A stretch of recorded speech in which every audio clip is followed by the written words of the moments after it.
My name is Craig Hicks. I'm a wildlife disease biologist with the United States Department of Agriculture's Wildlife Services. As the wildlife disease biologist for our Ohio program here in Ohio, my responsibility is to conduct disease surveillance for a number of different wildlife species throughout the state. Today we're going to talk about feral swine because that is such a hot topic, and because right now that is the biggest thing that I do. About probably 90% to 95% of what I do on a given day has to do with feral swine. Feral swine have the ability to carry up to 30 different diseases and 37 parasites that can affect people, pets, livestock, and wildlife. So just the nature of the animal that is and its ability to carry these diseases, and then you add that to the fact that it's one of the most prolific large mammals that we have in North America. It's an invasive exotic species. It wasn't meant to be here, but it is here now, and as I mentioned, a very prolific animal that can spread like wildfire. In Ohio, especially this time of year, I see a lot of crop damage to standing corn, and that looks like the aftermath of an errant steamroller. I mean, it really looks like a steamroller just went through and laid everything down.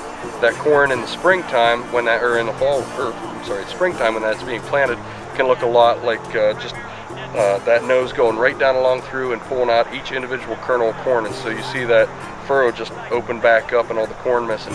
Soybean damage, what we saw last year was a lot of soybean damage between the plants in the rows. They weren't necessarily hitting the plant, they were after a grub that was in the soil.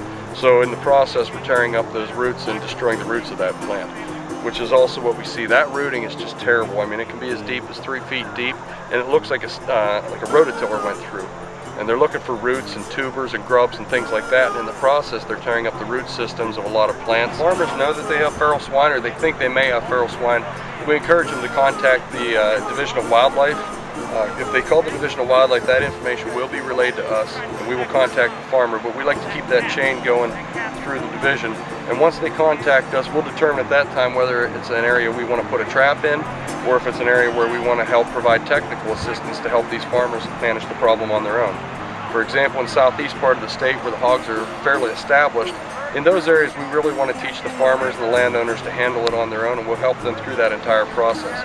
In the areas outside our traditional swine areas, such as northern and western Ohio, those are areas where we want to go in there and use specialized equipment such as this so that we can get total eradication of those emerging populations. All these swine must be euthanized at the point of capture, and when we're working on a cooperator or a farmer's property, those hogs, the farmer gets to keep them. We are mainly interested in collecting disease samples for disease surveillance and also eradication of those animals. So once we capture them, the farmer or the landowner is entitled to keep those animals.